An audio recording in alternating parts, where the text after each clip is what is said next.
जी नमस्कार, मैं रुपेश कुमार बासोपरी प्रखंड से आप सभी लोगों को प्रणाम करता हूं, जय हिंद करता हूं। नमस्कार, मैं हरलाठी से चंदन कुमार ठाकुर आप लोगों के बीच उपस्थित हूं सिराही के धरती पर।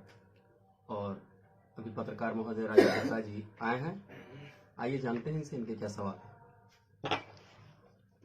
देश में महंगाई बहुत ज्यादा चरम सीमा पर है, इस पर आप अपने तरफ से थोड़ा सा विचार डालें। देखिए, देश की जो महंगाई है विकास दर के साथ में तो बढ़ती ही है। हम ये नहीं कहते हैं कि बहुत ही अधिक महंगाई है, लेकिन जिस अनुपात में बढ़ना चाहिए लोग अनकॉन्शियस हो रहा है। ये महंगाई का मामला आपने अभी हमसे पूछा है, ये कोई पहली बार आपने पूछा है, ऐसा कुछ नहीं है।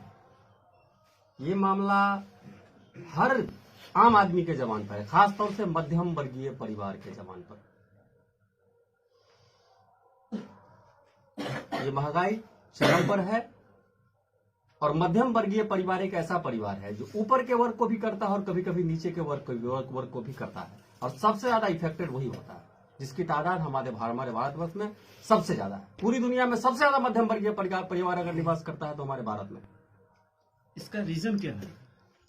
ये महंगाई इतनी बढ़ क्यों रही है? देखिए, समय समय पर महंगाइयां हर सरकार में बढ़ी। इस सरकार में बढ़ने का सबसे बड़ा वजह है इनके पास अपना कोई पोर्टफोलियो नहीं जिस पर ये काम करेंगे, बनाएंगे कि इससे इतना प्रॉफिट होगा। कांग्रेस के जमाने की बनाई हुई पोर्टफोलियो इनके पास अभी भी है। इनकी मैनेजमेंट टीम उसी पोर्टफोलियो पर काम करती है, क्योंकि एक पोर्टफोलियो बनाने में एक समय लगता है, और इस 7-8 साल में ये सरकार अपनी पोर्टफोलियो कहां से बना लेगी। अब ये सीधी सामने से समझ में आती है कि अगर 7-8 साल की सरकार है, अपनी पोर्टफोलियो नहीं है, तो पुरानी पोर्टफोलियो में ये छेड़खानी करते हैं। नाम बदलेंगे, कुछ पॉलिसीज बदल देंगे, जिसका खामियाजा इनको भुगतना पड़ रहा है। सरकार चलाने का अनुभव, एक राज्य चलाना और एक देश चलाना, दोनों दो बातें होती है। और आपका क्या कहना है? जहां तक चंदन जी की बातों को मैं आगे बढ़ाते हुए बता देना चाहता हूं, महंगाई के ही ऊपर, गरीब और गरीब होते जा रहा है और अमीर और अमीर होते जा रहा है। और जहां तक भाजपा सरकार की बात है तो यह व्यापारियों की सरकार है। और ये मैं कह रहा हूं, मैं एक युवा कह रहा हूं, मैंने त्राहिमाम देखा है जनता को। और हमारे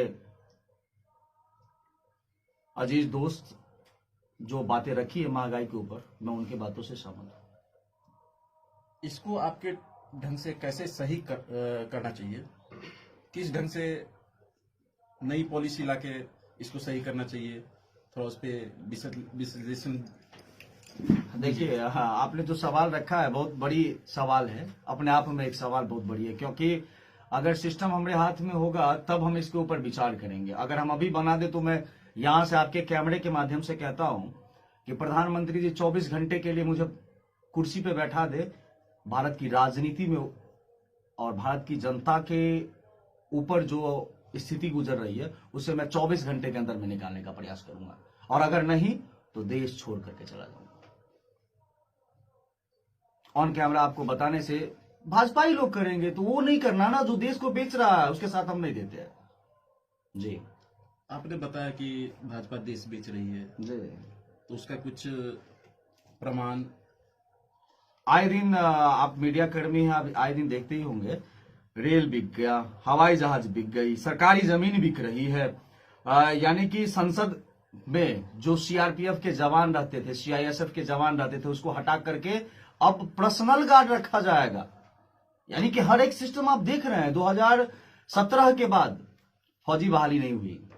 बिहार के युवाओं देश में सबसे ज्यादा 25% फौज देने वाला युवा है यहां से, लेकिन फौज बहाली नहीं हुई। क्यों? देख, हर सिस्टम को बेचा जा रहा है, आप देख रहे हैं, और फिर भी सवाल मीडिया कर्मी करते हैं, क्योंकि यही कुछ चंद मीडिया कर्मी हैं जो भाजपा को एक ढोल बना के पीटते हैं।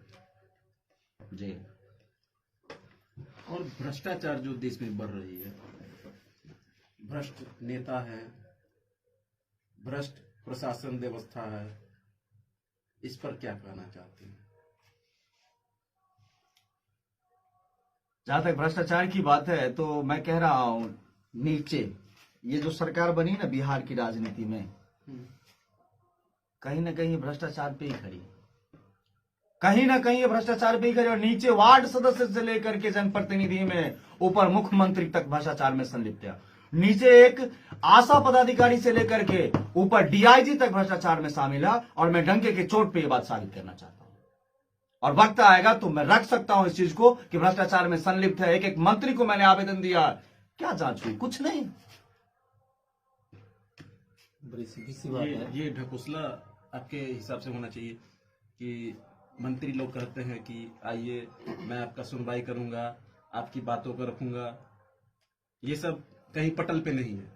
मैंने 1 दर्जन मंत्रियों से मुलाकात किया और आप उसमें शायद साक्ष्य भी है, आपके पास सब कुछ है कि मैंने आवेदन दिया। अभी तक सर कोई कार्रवाई नहीं, अभी तक कोई कार्रवाई। मंगल पांडे कहां नहीं मैंने आवेदन। रेणु देवी उप मुख्यमंत्री है, मैंने उनको भी आवेदन दिया, कोई कार्रवाई नहीं, अभी तक कोई कार्रवाई नहीं। क्योंकि इन लोगों को राजभोग के बाद समय मिले काम करने का तब ना काम करेंगे।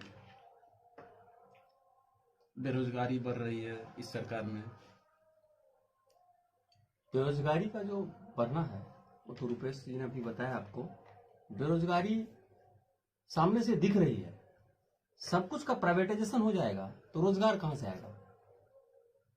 देश में हमने आपको बताया था महंगाई पर, इलिटरेसी बहुत है।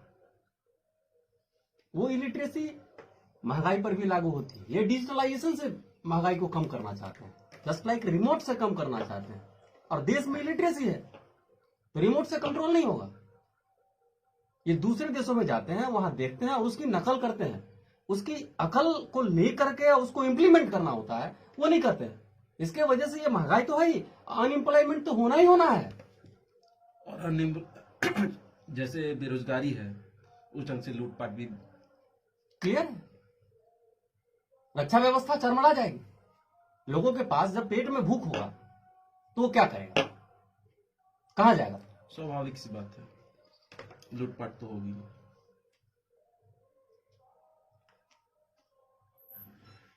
और जहां आप बैठे हैं, लूटपाट की बात की, आप जहां बैठे हैं यहाँ के थाना प्रभारी बहुत लूजर है। क्योंकि किसी को घर से उठा लो पीट दो, किसी को मार्केट में पकड़ो पीट दो।